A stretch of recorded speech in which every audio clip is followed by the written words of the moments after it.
Welcome to the Head Guy podcast. This podcast is sponsored by our favorite sponsors, the Mahaba, the number one destination guide here in Qatar. Pick up a book in any supermarket or go online to their website, and then you can find anything that you want to need, anything that you need to know with regards to Qatar. All its hotel destinations, shopping centres, sporting activities, events, etc., etc., hospitals, schools, you name it. Mahaba. So, we have a very special guest today. It's his first podcast. His name is Aldrin Menezes. Menezes? That's right. Menezes. Menezes. Yeah. What's the background with that surname? Is there? It's a Portuguese connect.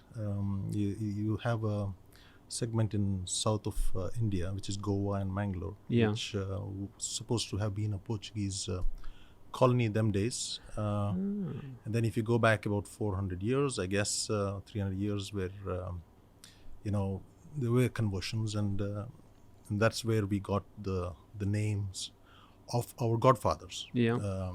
It was not, I would say, So that's how it's been. Yeah. Have you ever done one of those DNA tests where it Yeah, that's what I was trying to tell you. That there's no DNA connect there. Oh, there is no. No. It was just the families were them years, converted, and then the godfathers were the Portuguese. So we got their surnames. Oh, okay. So it's not a how do you use the word? It's not a connect between a Portuguese and an Indian. It's more of a pedigree Indian, and then getting the Portuguese surnames to work up to. Yeah. But have you ever done a DNA thing? No. Because if you're pure Indian, would that it might just show you the different areas of India that your family might have originated from? I've not done a DNA. Maybe I should, but then one thing is for sure that we are all Indian blood. There's no connectivity with anything else being in India, I guess.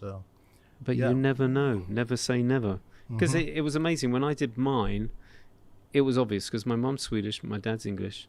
But then it was interesting how they literally pull that DNA apart to show you the different areas of where you're from. So even though my mum was from Sweden, the bloodline was Norwegian, Finland, Denmark, all right, mainly Scandinavian, but there was a 1% in Eastern Europe somewhere. And then my dad, there was, even though I have a British passport, but my bloodline was Cornish, Welsh, Irish, and Scottish. So it was all the Celtic regions, but not actual England itself.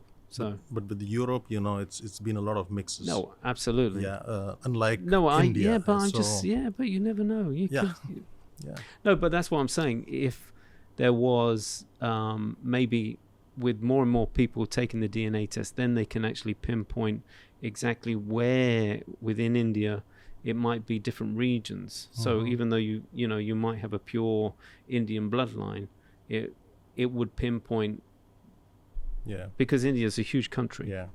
But we do know our surnames prior to conversion. Like, for example, my mother was from the Shenoy background. The surname was Shenoy earlier. Right.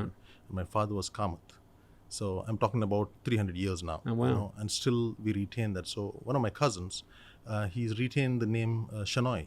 So he's Keith Shenoy, just retain that surname now. But then, surnames have changed, and over time, So anyway, let's get down to business. Looking at your LinkedIn profile, we can start from today, or we can go back to where you first started. I would like to touch on today, really, because that's where it's all happening. It's Nuance Digital Marketing. That's right. Is the name of the company. Yes. You've been going for nearly 6 years now. How is it? How is digital marketing, how has it changed? And for you as a business, how have you seen the business progress with technology, etc., and how businesses embrace digital marketing? Yeah, There's a lot of questions in there, but yeah, too many questions. yeah, But well, it's okay. you go. I'll split them up. I started Nuance Digital in 2016 and such with a partner from Canada. He was my ex-CEO in Dubai. So he kind of called me and said, let's do something. And that time I was the CEO for Prime Media, which was a Yellow Pages company, slowly moving into the digital domain. Yeah, so in 2016 is when I moved in. So from managing a complete organization to getting my hands dirty and getting back on the streets was an adventure. But it was fun because if you go back to my roots, I started selling on the streets. So it's selling Yellow Pages. Yellow Pages is it's in the blood. It's in the stream. So yeah, so that's how it's been. It's been fun. It's been adventurous. 2019, we were all okay because I'm also contracted with Uridu to do the Yellow Pages. So we do the print and online Yellow Pages as part of our business that takes care of some of our business, which is good. And thanks to Uridu for that. On the other hand, digital has been evolving, very dynamic, changes as part. But one thing I've seen in Qatar is that when I started in 2016-17, it was still on the lower side. People did not really accept and appreciate digital as much because it's a little more traditional as such. But now things have changed. Everyone is digital. Everyone wants to go digital. Everyone calls for digital marketing. Yeah. But do you think why is that? Is that because of because of COVID we had to go digital because that's how we were only able to communicate and only able to meet people was online. So we kind of had to find out more about this digital platform. I guess COVID changed everything. Matter of fact, the ones who had this resistance, even marketing managers who were resisting, had to embrace and accept the fact that digital was everything. There was no other way other than going digital, going online, using social media, using your website to ensure that you generate those leads. So yeah, COVID was the change maker, and surely after that life has changed for everyone. Yeah, isn't it weird? Although, did you not feel, as you said, businesses were starting to move in that direction onto the digital platforms, and I know for a fact that there was like magazines were starting to go out of business because the advertising revenue wasn't, the amount that was spent in the past wasn't being spent leading up to 2019, 2020. So, they couldn't sustain the employees that they had. Obviously, their profit margins must have got reduced. So the owners basically said, look, we've got to close them up. But it always seemed like the newspapers were always still going strong, but the magazines, they seemed to drop off. So did you see that it was COVID that went? No, I think magazines, it was not COVID. I think magazines before COVID also, the traditional media was kind of giving away magazines, because I was in the Yellow Pages, I was doing the traditional directory, and I'm still doing it, matter of fact. But the magazines before COVID itself were taken off because the user base was changing. People were online, people were on their mobile phones, and who has the time to go and open a magazine to read? In the reading habit has changed today. You can see children who read, not as many, unless it becomes a hobby for you to read today, or an interest is there, but everyone is online. Even the books are online. So people moved out from magazines. I don't think COVID did what it did, right. Okay. But it's prior to COVID. Even I'm talking about Qatar itself, because we had a couple of collaborators with us in the magazine field, and they couldn't sustain because people were going online. And it's so dynamic, right? So you can change things in a day. A magazine, you got to stay with a month, or a quarterly. It doesn't work as much. Yeah. I'm just curious. Did you say that the directory is still going? What, being printed? The directory is still going. It's more of a requirement today. I'm not saying it's being used as much. But it's still being printed? Yes, it is being printed. Wow. As a requirement, yes. Every year we print the directory and release it. But not like them days where people used to invest hundreds and thousands of dollars on the directories. That's changed. Not many do invest today. It's more of a basket of media that you have, so you need a channel that you need to be in there. It could be also for your branding, or if somebody is having a look at it, then yeah. But so it's still being printed, but it's online as well. It's online as well. Yes. Okay. Yes. It's called yellowpages.qa. It is online. Yeah. Mm-hmm. I just lost my train of thought then.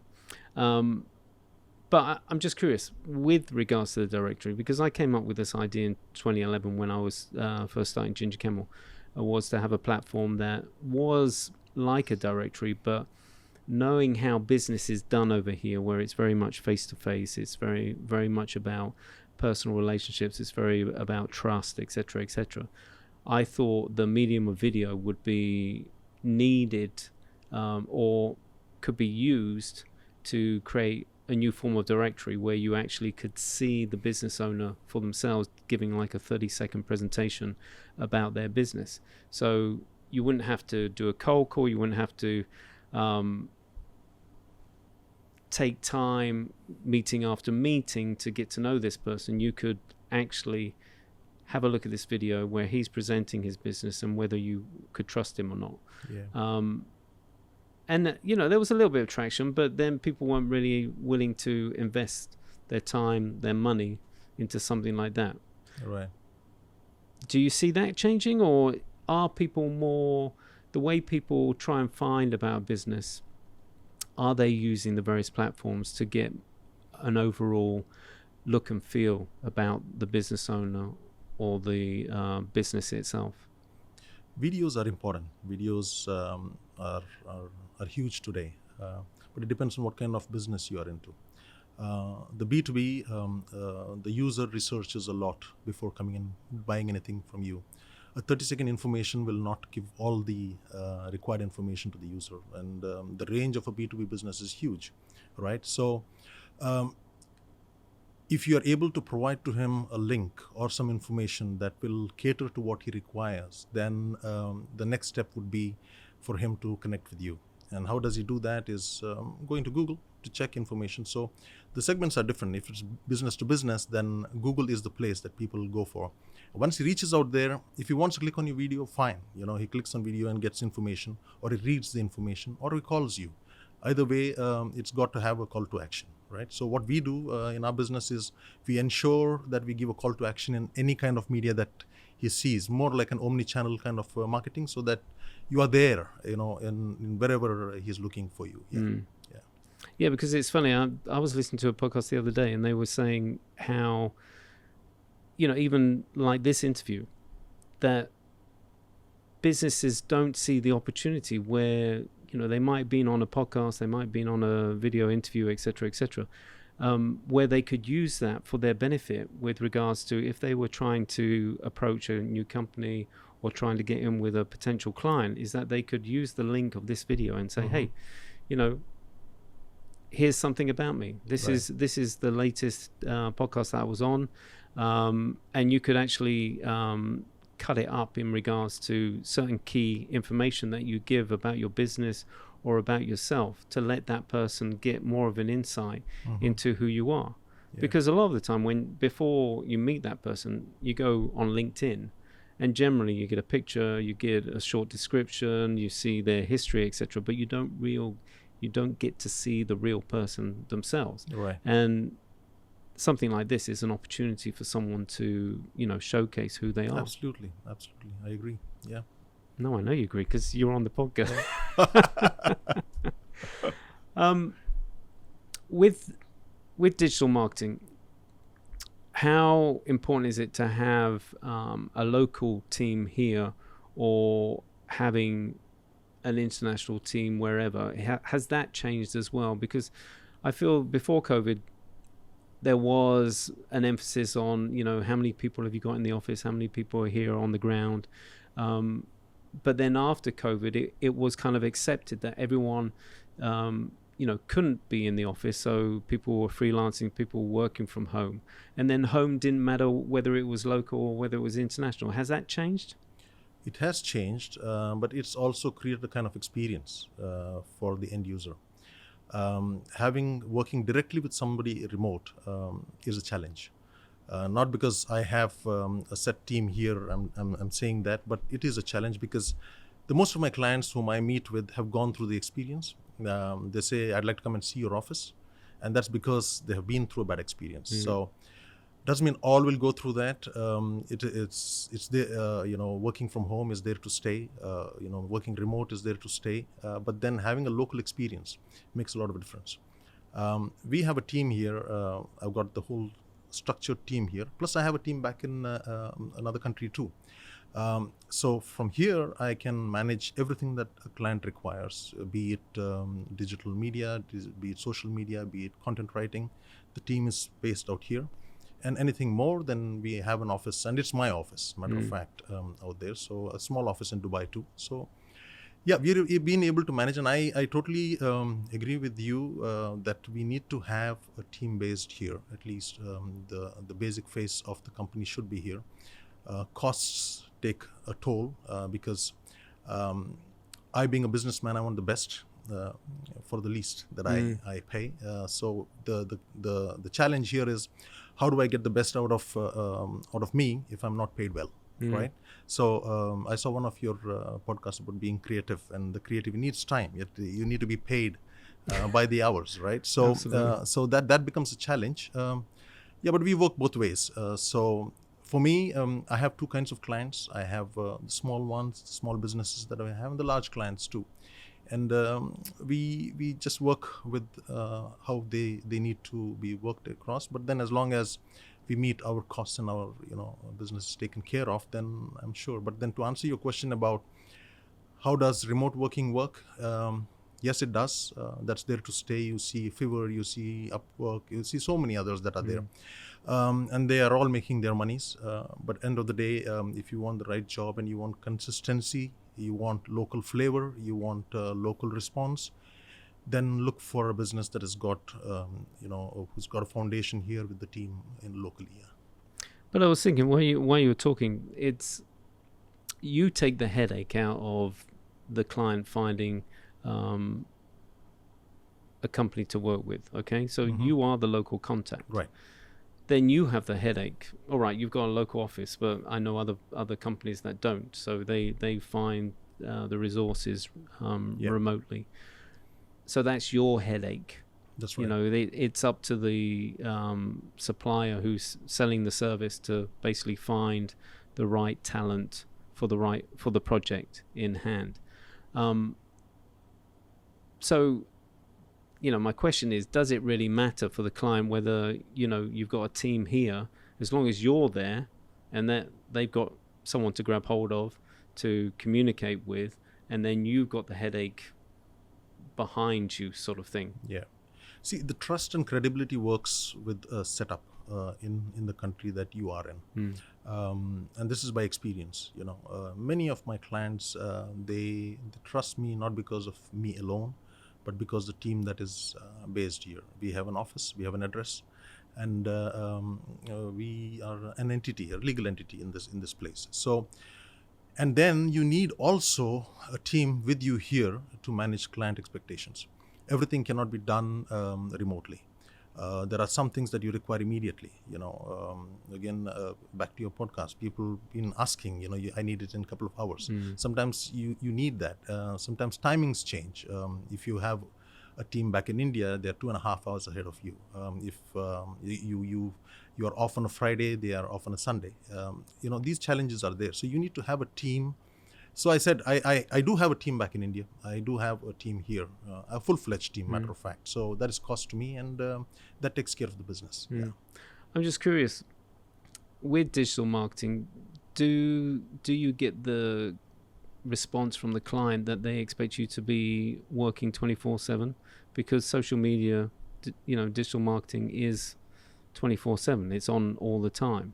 So do you get clients that find it hard to accept that, you're a normal business from, 9 till 5 or whatever hours you work? I work 24/7.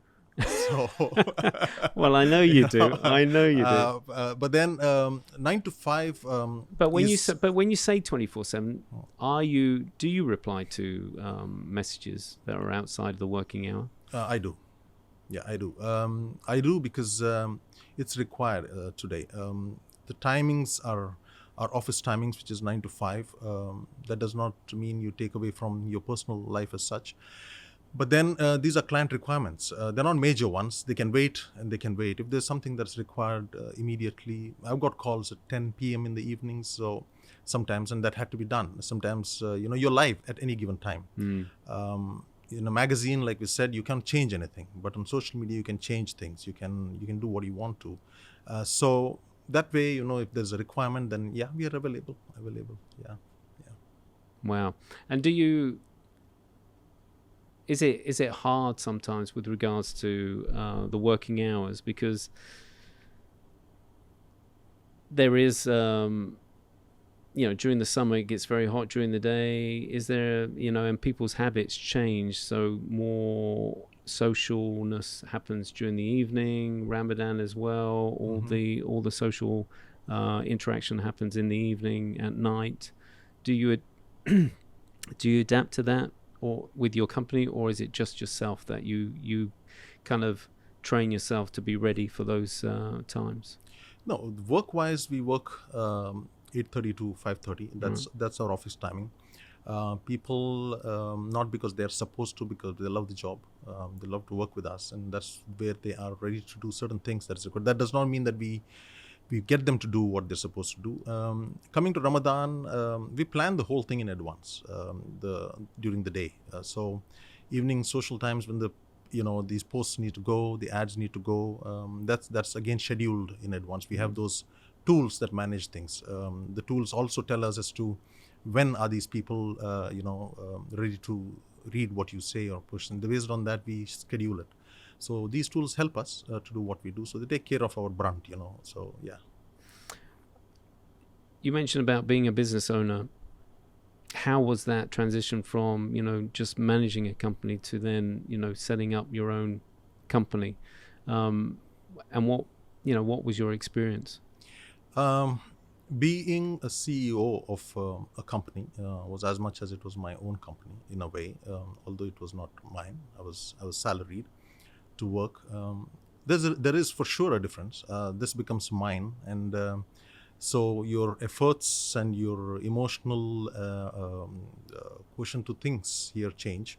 You work differently because it's your own. Not that you did anything different earlier, but then for sure there is a lot of hard work and going into this business, because it's not time bound. It's your future. So that way. Yeah, there's much of hard work to ensure that the business succeeds. We've been now 5 years, going six to 7 now, and we're okay. We've been doing quite well for ourselves, managing the clients that we have. We have some very good clients with us. Yeah. But what is it like with regards to? Have you seen changes? You're in the digital marketing field, right?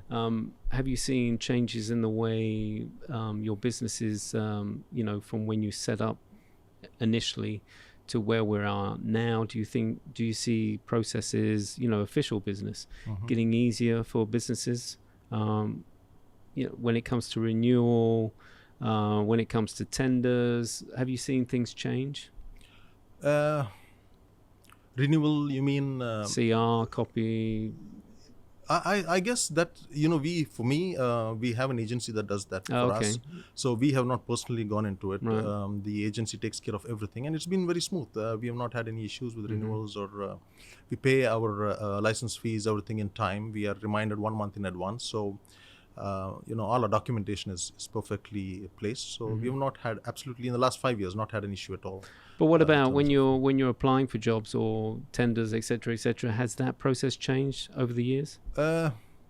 It's online now. Many people want us to apply online. The documentation that they ask for sometimes is a little tedious, but if we need this, we need to be part of the tender, then we need to go through the process. So that's been there. The tender, we have kind of worked on some tenders, not many as such. But then the process has not been difficult. No, it's just been applying for those tenders as per the regulations, and they are asking. That's how we move forward. Yeah. And looking at your LinkedIn, you come from a sales background. Have you seen things change in the MENA region, the way you do business? With the digital applications, etc., etc. Right. How has that changed your kind of sales process? Yeah, COVID has changed things. Today, you can get online and talk to people on Google Meet or on Zoom or on Teams. It's saved your time. That's one basically a good thing. Second is that people do understand digital marketing. They understand social media. They know what it is. The only challenge is it's kind of being treated like a commodity now. I get calls and asking I want to do social media, and what's your package? What's the price of your package? And then I need to tell them that, I need to understand who your audience is. I need to understand what kind of business you are. It's better that we meet. And then I can talk to you about packages as such. We don't have something called a package, but then if you require, we can work around the solution and create a package for you, know. So that's how we would like to talk. But then the market is such that there are many who have created packages. So you also need to have some packages when people ask you. Yeah. But then what I've seen is people who call up and ask for packages are not the ones who really, they've been calling many and asking for packages, and it doesn't really work that way. People whom we have met, spoken to, spent some time, understood what their business is, understood their needs, and if we are able to really offer them the solution to their needs, I think that has been a win-win situation for both of us. Well, that opens up to my next question in a nice way, is that between the two kind of clients, do you see a difference? The one that just is looking for a package, doesn't really care, just give me that package, they buy into it, and is that relationship a deep, meaningful relationship that goes on for months or years? Or is it the client that takes the time to really, where they meet you personally, you go into their pain points, etc., and then you give them what they actually want? We have a couple of clients who called us for packages, but then we went in, moved in, had us, chat with them. When someone asks for a package, we do provide after a conversation, and if they're insisting on a package, then yes, we do provide. And if they do call us back, then we go and then go through the whole process of understanding. We call that a discovery meeting. So we sit down and really understand what their requirements are. And then maybe the package will take care of that, and maybe they would have to kind of invest a little more in order to get the required value to their whole marketing plan. Yeah. But when you're looking at, all right, digital marketing, I won't go into your what your competition is, but does the client, are they asking the right questions? Are they really looking at the end goal of increasing their sales, or are they kind of, what's the word, just amazed or just mesmerized by numbers? It's a numbers game. Social media, I've got that company's got thousands and thousands of followers, I want the same. And they're not really thinking about the end goal, which is, well, it doesn't matter about the numbers, it's about sales, converting those numbers into sales. Do they really know what? You kind of said it right. I have a client whom we are working with on social media, and the followers are not many. It's B2B.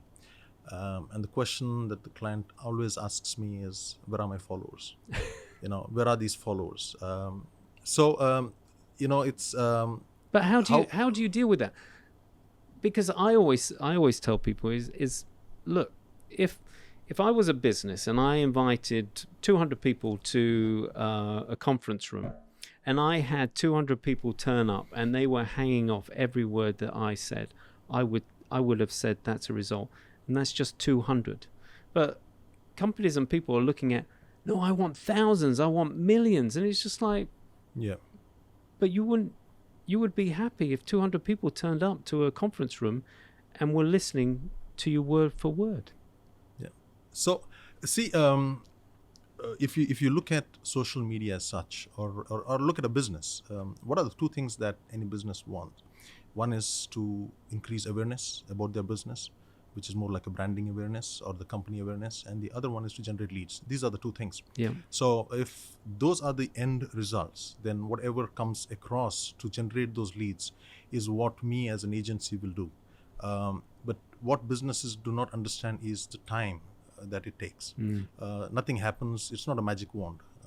If I have not been doing any digital marketing from the last 5 or 10 years, when my competition has been doing that, I cannot just jump in tomorrow and compete with them. It takes time. And we've seen success stories of with our clients, who have invested with us, taken that time, but ensured that they are, doing what they do, and they've been very successful with us, and they've been with us for 3 years, 4 years now, which is a great story, because if you look at social media, not many clients stay with you for 6 months or a year, because the expectations are very, very high. So what we do is we work together, and our objective is to generate leads at the end of the day. And for a businessman, when I invest money, I need returns. Absolutely. And everything else is frills, bells and whistles. Absolutely. I need money at the end of the day, and if I can prove that, then that's fine. And that's a challenge. Not everyone is happy with the things. It is like, but it takes time. It takes time for all the business people out there. They need to understand that it takes time, and time will tell. Yeah. But how? All right. You said brand awareness. Mm-hmm. But when you're talking about social media, and if a potential client is looking for numbers, Mm-hmm. but do they understand that, okay, where they're doing business? So if they're only doing business here in Qatar, then there's only a demographic that of a certain amount of people.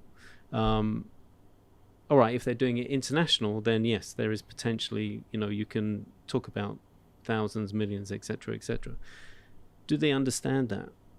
And my second question is, what about, okay, you tell the client about it takes time, but what about all your competition that will go in and just say, yeah, just be a yes company and just go, yeah, we can increase your numbers, we can do this, we can do that, they promise everything. Yeah, and we let go of that client, and he'll come back to us later. So social media, answering your questions about followers as such, there are different kinds of businesses. If you're a restaurant business, if you're a fashion, if you're a B2C, you can get those followers, and you need followers.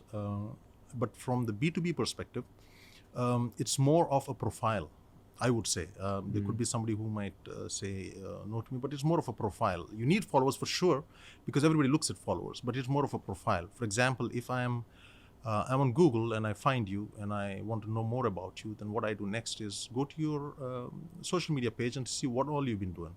So with our clients, what we do is, from the B2B perspective, we add a lot of products that they do. We give tips on information, educate people on what those products are. So that's how it works. But yeah. do they have systems in place that, once you start doing that sort of thing on social media, will they see a return on their investment, or do they look to you to show them stats? What kind of stats are you showing them? Because as we said, brand awareness, yes, that's all about the numbers, but how do you kind of show their return on investment by what you're doing? How do you... Right. So social media, in social media, there's two things. One is social media management, and the other one is campaigns and promotions. So they need to work parallelly. You cannot just do management and use viral to engage with people and get through to you, because at the end of the day, the social media platforms need to make their money. If that was the case, then everyone would be engaging and going viral and trying to make all that. That works. I'm not saying no, but then you need to spend money on promotions. And when you promote, then social media platforms themselves give you the number of clicks that came in, the number of calls that came in. We can connect you directly to the phone number. I get calls, I can get a DM, I can get a message from the client. So it all works that way. So there is a methodology to the whole thing. There is a way that I know as a businessman that I've got so many clicks. I've got so many leads. I have a client who's into cleaning services, and he gets about 45 to 50 leads every month, asking for hours, and he's been with us for 3 years now. So, and that's social media I'm talking about, promotions that are getting them results. Other than the search engine optimization we do, getting him on page 1 of Google to get those leads. So, like I said, it's not only social media, it's not only search. You need to be in almost every channel that you can. Invest in all those channels, because today you cannot run away from the reality, and that is digital marketing. Yeah.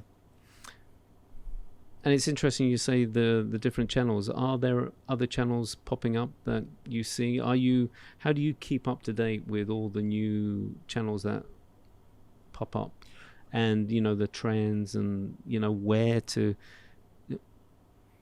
push your client depending on the type of messaging that they want to put out there and the audience? How do you keep up to date with all that? See, in marketing you have you do segmenting, and you do targeting, and you do positioning. So these are the 3 basic principles of anything that you do. So when you segment a requirement of a client, and then you work on the demographics, you know whom you're going to reach, then you know exactly, do you want to reach the nationalities, do you want to reach the cultures, do you want to reach whom and how? And then you target that specific niche that you want to target, and then you position what the client wants to position. Yeah, but how do you find those niches? How do you know? Social media itself gives you certain variables that you can look at to find the niche, but there is a skill to it. Now, social media doesn't tell you what nationalities, right? It doesn't tell you you cannot target by nationality. You can't. You cannot, right? Okay. So how do we do that? So there are ways to do that. Like me as a social media, the team works on that. They find out interest, they find out behavior patterns, they look at different case studies and do some research in order to reach out to those people. And then if that works out for us, then we know that we have found a niche campaign that has helped us, and we can use that and replicate that for many others. And so do you review each client that you've had, or each campaign, etc., etc.? Do you review the figures on what you did, what you didn't do, where you could learn from, etc., etc.? Absolutely, because a campaign doesn't mean that we start something and then we just let it go. It's tweaked as we go. As an example, last week I had a client who called me and said, Aldrin, we need to also look at another niche. So we went back there, we started working on that, and then we found out that it was not working with a particular platform. Then we had to move that to another platform. So these are things that we do. So our campaign management fee that we always have is not just that we place those ads out there and then let go off, but there's a lot of tweaking that goes on, a lot of research that goes on in between through the time. There's a resource managing these things, spending hours in order to ensure that it reaches the right client. And then we sit down with the client once the whole thing is run. There's a report. Right, and then the report runs with the client, and we show this is what you invested, this is what you got, because we're very, very transparent. The investment that goes for promotions is the client knows this is the amount, and there's a report for it, and the management fee goes separate. So we spend time with the client, they understand the whole thing, what went right, what went wrong, and then based on that we move forward. Yeah. Very nice. So how do you stand out from your competition? Because there are a ton of digital agencies. How do you, get your voice out there in a way? How do you make sure that you're in the front of the queue? Okay. First thing is that I am ranked very high on Google. I'm 1 to 3 if you look at digital marketing in Qatar. If you do SEO companies or search engine marketing or things like that, I'm number 1, almost number 1. The first 2 are international directories that are there, and that's me after that. Helped me a lot. And I invest on time and effort to retain myself there from the personal marketing perspective, and trying to be available when people look for me. We were quite a little weak on the social media front because we were more focused on in optimization directories and getting rank in Google. Now we got plunged into the social media, so you can get to see some of our posts coming in these days, and it's doing well for us. That's from the marketing perspective that we do basically. And how do I keep in touch with the competition or show myself? What's my USP? I think it's service. And my connect with the clients. We become friends. We really work together as a team.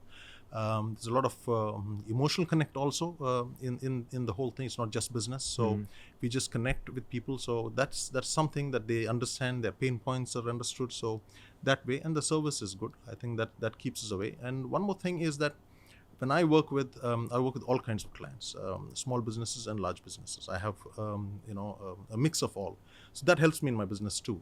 So yeah, I do not know much of the competition. I really don't go and seek for them or look for them, because I'm kind of happy in my space, and I've got those clients which I can manage, and I don't do more than what I can do, so that my clients are happy with what I do. So yeah, it's all going well. Yeah. Very good, Aldrin. I'm just curious, how do you keep a work-life balance, like they say? How do you look after yourself physically, mentally fit? You know that's a $1 million question. That's the difficult part. It has been a difficult part. The work life has taken over everything else because of the kind of business that we are into. We are into a business which needs a lot of work. I think I need to get disciplined there, and that would be my 2024 plan, I guess. 23 is not going to happen. Hold on, I thought that was 23 plan. Okay, so it's 24 plan now. Yeah. Okay. Yeah. Yeah, I'm not going to get anything out from him. All right, well, I think I've covered everything, Aldrin. Is there anything else that you want to tell us? I think, Stefan, how does it look for the future? Oh no, that's something that I really want to ask is AI. Right. It's on everyone's. That's trending now. Yeah. Absolutely, Yeah. It's on everyone's end of everyone's tongue, sort of thing. So, how is that going to change your? All right, is that going to change your business? Is there going to be an AI that does everything for companies where they can say, okay, I just need this here, there, and there will be an AI, and they go, yep, can do that for you, blah blah blah, or you're not worried, or you can never say with the AI what's going to happen, because AI is going to control things in the future. It's doing it now. Things have changed the way media is working today. The graphics guys, the content writers are embracing AI, and if you don't embrace AI now, then it's foolish. We need to. So as a team, we are working hard on embracing AI. We have all added tools in our the way we work. At the end of the day, whatever AI does, you need a human touch to the whole thing. Absolutely. The content and the information. So you need the expertise. End of the day, my son is into UI UX design, and he completed his course. And now I just spoke to him and I told him, AI, and he knows about it. So how would we embrace AI and ensure that you take the best out of everything that's available to you, and then tweak it to ensure that you have the clients. But the clients don't have the time for it. No. You see, at the end of the day, it's my niche, right? I'm into a particular business, and I don't want to get to see what AI can do for me. But then if you have an agency like Nuance, then it knows what the AI can do for them. So use that and then go back to the client and offer what best digital marketing and AI can offer. That's the best No, way you're right. forward. Every business is That's involved right. in their Absolutely. own business. Yeah, So yeah. they've come to you because they need that. That's right. And they wouldn't go to an AI and, because they wouldn't know what kind of AI would serve them. Right. And that's what we've done. We were even open to the client when they were looking for something, and we said, okay, human 1, human 2, AI, so they can get a comparison just to see what because we gave all the humans and the AI the relevant information, and this is what they came back with. So you can choose whether you want to. Do you like the human 1 idea or human 2 idea, or do you like what AI came up with? And actually, they came back with no. We like what human 2 went with. So okay, I like it. I like I've embraced it. I love working with I work a lot with Chat GPT, and that's helped me. I put in the narrative. Right. And then I basically ask, look, this is the kind of audience that I'm looking for. Yeah. And sometimes it's just like, no, it's not right. So I have to tweak it. That's right. But you work with it. Yeah. And I like working with it. I agree. So it all depends on the prompts that you do. And then And that's a big business today. AI is how training on AI and how to use the AI is another business. Absolutely. So, the future is AI anyway. So absolutely. You got to embrace it. So next time we talk, we might be two AI. Yes, for sure, for sure. Yeah, you'll be too busy. You'll say, "Sorry, Stefan, but I'll send you my robot or something." My like avatar. That. Avatar, absolutely. I look forward to meeting your avatar. Yeah. And I look forward to seeing you guys next week. So thank you, Aldrin. It's been a pleasure, and all the best for this year and next year. Thank you so much. Thank you. Thank you, guys. Bye. Catch up with you next week. And just a big shout out for our sponsor, which is the Mahaba Guide, the #1 destination guide here in Qatar. Check it out. Buy in any local supermarket or online. Take care. Have a good week. Bye-bye.